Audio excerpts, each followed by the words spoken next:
Last part में हमने देखा था वो डीमंस लॉन्ग हाउ और बाकी स्टूडेंट्स पर अटैक करता है और उन्हें जख्मी करने लगता है। तो शिंग्यू अपनी पावर से इस फॉर्मेशन से बाहर आ जाता है और फिर हम थ्रोन ऑफ सील देखते हैं। यहाँ हमें पता चलता है शिंग्यू थ्रोन ऑफ ईगल है, जिसके बाद शिंग्यू थ्रोन ऑफ सील आर्मी को उन डीमंस पर अटैक करने को कहता है।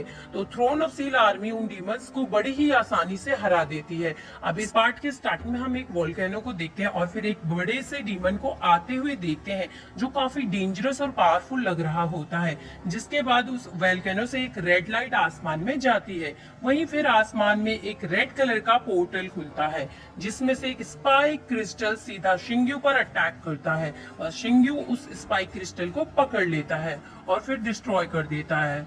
फिर हम शिंग्यू के सामने एक ब्लैक शैडो देखते हैं। तभी एक डीमन दिखता है जो शिंग्यू से कहता है तुम पृथ्वी का अंत देख सकते हो और तुम इससे भाग नहीं सकते। तो शिंग्यू अपनी स्वॉर्ड का यूज करता है जिससे वो शैडो वहां से गायब हो जाती है। अब हम देखते हैं कि शिंग्यू थोड़ा परेशान होता है और फिर नीचे लॉन्ग हाउ को हम देखते हैं जो थ्रोन ऑफ सील की तरफ शिंग्यू को देख रहा होता है। इधर शिंग्यू थ्रोन ऑफ सील से स्वॉर्ड से पावर का यूज करता है जिससे वहाँ येलो एनर्जी निकलती है जिससे वो सारे स्टूडेंट हील होने लगते हैं और उन सब के जख्म ठीक हो जाते हैं। वो सब स्टूडेंट काफी हैरान होकर बोलते हैं मेरी चोट ठीक हो गई, ये कैसे हुआ। वो सब कहते हैं ये थ्रोन ऑफ डॉक्टर ने किया है या नाइट हीलर ने हमें बचा लिया। और फिर लॉन्ग हाउ और बाकी सब थ्रोन ऑफ सील की तरफ देखकर उन्हें ग्रीट करते हैं। फिर नेक्स्ट सीन चेंज होता है और हम पहाड़ों में लॉन्ग हाउ को देखते हैं जो स्वॉर्ड से प्रैक्टिस कर रहा होता है। वो काफी थक गया होता है पर प्रैक्टिस कर रहा होता है। वही शिंग्यू भी होता है जो लॉन्ग हाउ को प्रैक्टिस करता देख रहा होता है।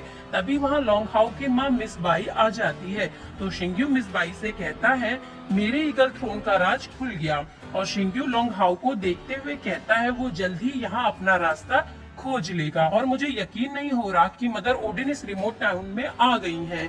इसके पीछे जरूर कोई साजिश है, मुझे इस पर ध्यान देना होगा। तभी मिस बाई रोते हुए शिंग्यू को पीछे से पकड़ लेती हैं। ये काफी इमोशनल मूवमेंट होता है जिसके बाद शिंग्यू मिस बाई के आंसू पोंछता है। तो मिस बाई शिंग्यू से लॉन्ग हाउ के बारे में कहती है आप अभी अभी मिले हैं और वो अभी भी बहुत छोटा है। जिस पर शिंग्यू कहता है लॉन्ग हाउ तभी ज्यादा खतरे में होगा जब वो हमें फॉलो करेगा, मैं उसके लिए दूसरा रास्ता खोजूंगा, वो रास्ता जो उसके लिए सही होगा।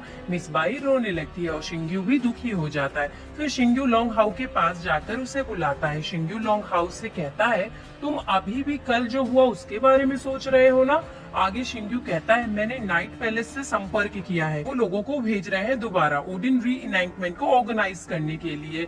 लॉन्ग हाउ उदास होकर सर झुकाकर खड़ा होता है। फिर शिंग्यू कहता है जो लोग मर सकते हैं वो वापस कभी नहीं आ सकते। तो लॉन्ग हाउ कहता है कि क्या सच में सिर्फ ऑर्नेस्ट शो को हराने से डीमंस को धरती के एंड से बाहर निकाल सकते हैं। जिस पर शिंग्यू कहता है वेल ये बहुत लंबा रास्ता होने वाला है और मुश्किल भी होने वाला है। भले ही डैड ईगल नाइट थे पर ये काफी नहीं है। जिस पर लॉन्ग हाउ पूछता है तो आपने उसे कैसे हराया। शिंग्यू बोलता है पेशेंस। फिर हम शिंग्यू और लॉन्ग हाउ को एक चट्टान की ओर खड़े देखते हैं जहाँ शिंग्यू कहता है सबसे ऊंचा पहाड़ जब तक तुम हर एक कदम पर डटे हुए हो तो हमेशा एक दिन ऐसा जरूर आएगा जब तुम टॉप पर पहुंच जाओगे। आगे शिंग्यू कहता है तुम्हें हमारे नाइट सेंचुरी में 2 मिनट पता होने चाहिए कि सजा टेक्निक्स में मुखिया रूप से अटैक करते हैं, वो डिफेंसिव गार्ड टेक्निक हो सकता है। तो लॉन्ग हाउ शिंग्यू से बोलता है डैड क्या आप जानते हो आप रिवेंज लेने वाले नाइट हो। तो शिंग्यू बोलता है हाँ मैं हूँ, तुमने नाइट को पनिशमेंट देने की एबिलिटी और स्किल सीखी है। लॉन्ग हाउ कहता है डैड मैं एक जिम्मेदार नाइट बनना चाहता हूँ और हर उस इंसान को बचाना चाहता हूँ जिसकी मैं केयर करता हूँ, मेरे दोस्त, मेरी मॉम और मेरे डैड की भी। ये सुन शिंग्यू थोड़ा सा खुश होता है कि लॉन्ग हाउ उसकी भी फिक्र करता है। फिर शिंग्यू बोलता है अगर तुम 72 डीमंस को चैलेंज करना चाहते तो तुम्हें पनिशमेंट देने वाला डिसिप्लिन नाइट बनना पड़ेगा। तो लॉन्ग हाउ कहता है क्या एक गार्जियन नाइट उसे चैलेंज कर सकता है। मैं बहुत हार्ड वर्क करूंगा, बहुत मेहनत करूंगा। शिंग्यू उसे देख रहा होता है और कहता है बहुत अच्छे, क्या तुम्हें याद है तुम्हें अपनी डिवाइन को जगाना है। डैड तुम्हें कभी नहीं बताएंगे कि तुम्हारी साइकिक पावर क्या है। उसके बाद शिंग्यू कहता है ये वो समय है। उसके बाद वो अपनी पावर का यूज करता है और कहता है क्योंकि तुम अपनी पावर्स को कंट्रोल नहीं कर सकते इसीलिए मैंने इसे कुछ टाइम के लिए सील्ड कर दिया है। और शिंग्यू वहाँ पर एक फॉर्मेशन बना देता है।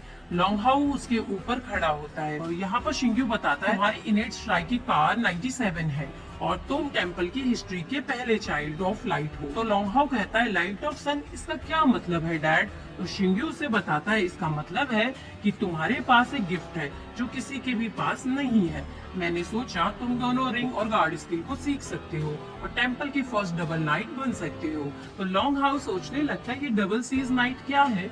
तो शिंग्यू उसे बैठकर समझाता है इसका मतलब है कि बस तुम्हें बहुत ज्यादा मेहनत करनी होगी, एक अवेंजर की तरह तुम्हें अपनी टैलेंट और एबिलिटी को यूज करना होगा, उन लोगों को प्रोटेक्ट करना होगा जो तुमसे ज्यादा कमजोर है, जिससे तुम्हें बहुत सारी मुश्किलों और चैलेंज का सामना करना होगा, जिससे तुम पीछे नहीं हट सकते, तुम्हें आगे बढ़ते रहना होगा। क्या तुम्हें इन सब से डर लग रहा है? तो लॉन्ग हाउ उसे देखता है और याद करने लगता है जब उसे एक स्वॉर्ड मिली थी जहाँ एक आवाज उससे कहती है ये एक अभिशाप की तरह है और अब तुम एक बहुत बड़े काम पर जाने वाले हो जहाँ तुम्हें बहुत सारे चैलेंज मिलेंगे और तुम्हें मेंटल स्प्लिट को अपनाना होगा और डरना नहीं, चाहे तुम्हारी जान भी चली जाए। अब प्रेजेंट में हम देखते हैं लॉन्ग हाउस सैड हो जाता है और कहता है डैड बहुत सी बातें आपके बारे में मैं अभी भी नहीं जानता। मैं ये जानता हूँ कि आप ईगल नाइट है, लेकिन फर्स्ट टाइम मैंने डीमंस की रियलिटी देखी, मुझे नहीं पता ये सब क्या है और क्यों है, लेकिन मुझे ओडिन पसंद है, यहाँ के फ्लावर्स पसंद है, यहाँ के लोग, यहाँ की जगह, यहाँ का सब कुछ पसंद है। मैंने, मेरी मॉम और मेरे दोस्तों ने बहुत सारा टाइम यहाँ पर बिताया है, लेकिन डीमंस की वजह से सब कुछ चला गया। अब लॉन्ग हाउ गुस्से में आ जाता है और कहता है अगर इस वॉर को खत्म करने का कोई भी तरीका है तो मैं तैयार हूँ, मैं एक स्ट्रॉन्ग पर्सन बनूंगा, लोगों को प्रोटेक्ट करूंगा। डैड मैं डर नहीं रहा हूँ, ना डरूंगा। और उसे ऐसा देखकर शिंग्यू भी उसे देखता रह जाता है। यहाँ पर उसकी मॉम भी आ जाती हैं और लॉन्ग हाउ को देखती रहती है और इसी के साथ ये पार्ट यहाँ पर एंड हो जाता है।